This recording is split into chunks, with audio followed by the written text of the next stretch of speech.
Hello, party guests. And good morning. It is Rachel, and I am going to make breakfast pizza for you all. And no, this is not live. This one is pre-recorded because I'm going to make this recipe take longer than it needs to, and I don't want to keep you here for a half an hour. So I am going to start by making my bacon in the stone bar pan. It calls for 6 slices. I've got 8. I cut them in half. I've got a couple extra slices for a very good doggo who loves bacon. But I put my bacon on the stone bar tray in the oven at 400 degrees, and I'm going to set a timer and check on it in 10 minutes because usually I have it edge to edge with bacon, and it takes quite a bit longer than 10 minutes, but I'll check it in 10 minutes and kind of see where we're at. So I ended up doing 10 minutes at 400 degrees, flipping it, and doing another 10 minutes. So I'm going to have to let this cool so I can pull the bacon off of there. But I want to make the pizza itself on the same bar pan. So stay tuned for that. And then I do hope you notice my kitchen is going to get cleaner and cleaner as we make this video. That's what I tend to do on Saturday mornings while I'm making breakfast is unload the dishwasher, reload the dishwasher, hand wash the things that couldn't fit in the dishwasher, and my kids start the morning with a Pop-Tart, so nobody's looking for breakfast from me until about 11. All right, back in a few.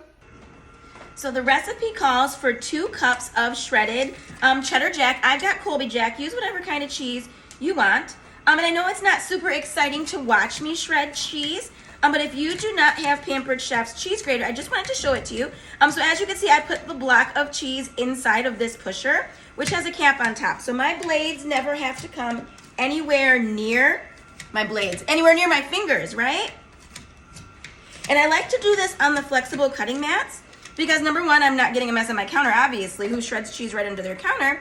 But they're flexible as in you can kind of use them as a funnel to get them into the cup. So I only need 2 cups, but I'm gonna shred the whole block. But when you do shred your own cheese, you do get more shreds per block. All right, so what am I gonna do now? I am going to roll out my pizza dough onto one of the larger of our flexible cutting mats. Now the flexible cutting mats, as you've seen now, come in 2 different sizes, bigger or smaller. Each pack comes in a set of 3 either way. And they are dishwasher safe. So I have had mine since I started 2.5 years ago. So they can take a beating, you know. They're not super durable as far as if you use sharp knives. Yes, they're gonna get scratches in them. So I don't really use them as a cutting board so much.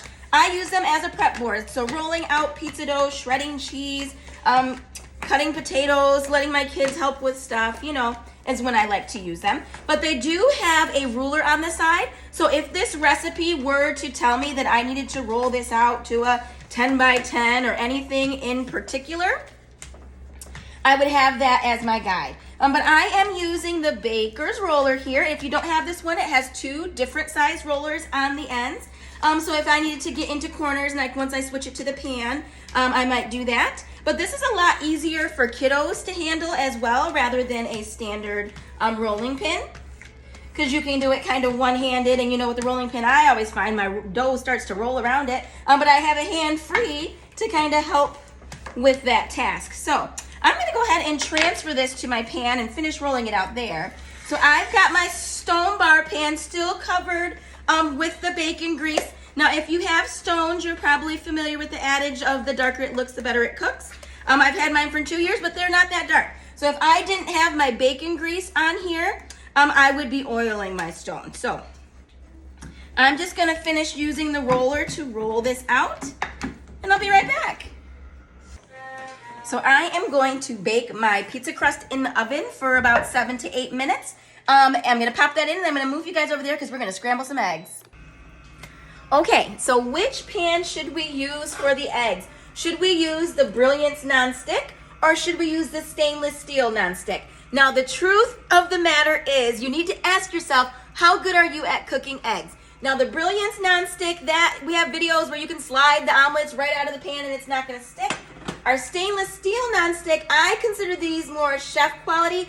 They've got the mesh, which makes it nonstick, so they're great for searing meats and things like that. You can cook eggs in this. Some people swear by it, but you need a lot of oil, and you still need to go low and slow because eggs are temperamental and they will stick. So if you're like me, who puts your pan on the stove and you're like, oh, nothing's happening, I'm gonna turn it up a little bit, and then you go switch your laundry load, and then you kind of forgot you were making eggs in the first place, you don't want to be using this, or your eggs are going to burn and they are going to stick.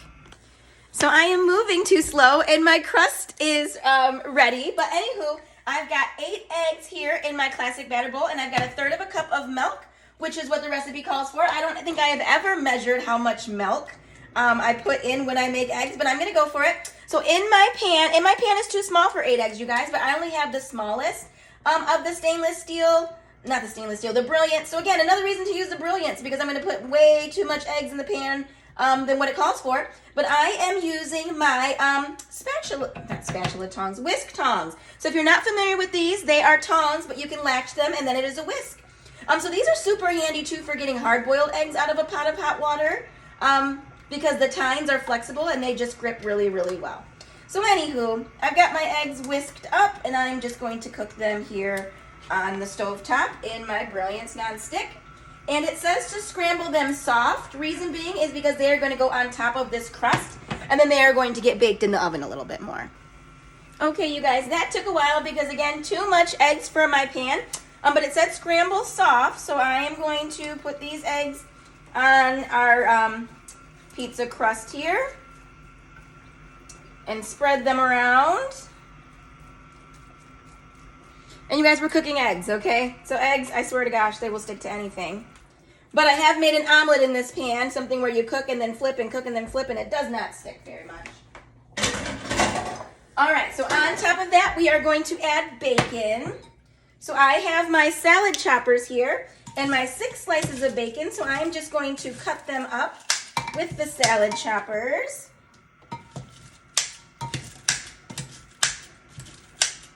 And then I'm going to add the bacon on top of my pizza here. Maybe I should spread my eggs out a little bit better. Yeah, spread them out a little bit more. Then I'm going to add my bacon to the top. Now, if you are watching this during a party and you want points for watching it, just comment the date and time when you saw this video. So Saturday at noon or whatever the case is. And then I'm going to put all of that cheese here on top. And then this is going to go back into the oven for another 7-8 minutes or so, or until our cheese is melted. And I will let you guys know how that turned out. All right, so there we have it, you guys. My breakfast pizza. So I will make a post with the recipe. I'll slice it up and post pictures of it too. But thank you guys so much for watching. I hope you're having a fabulous day.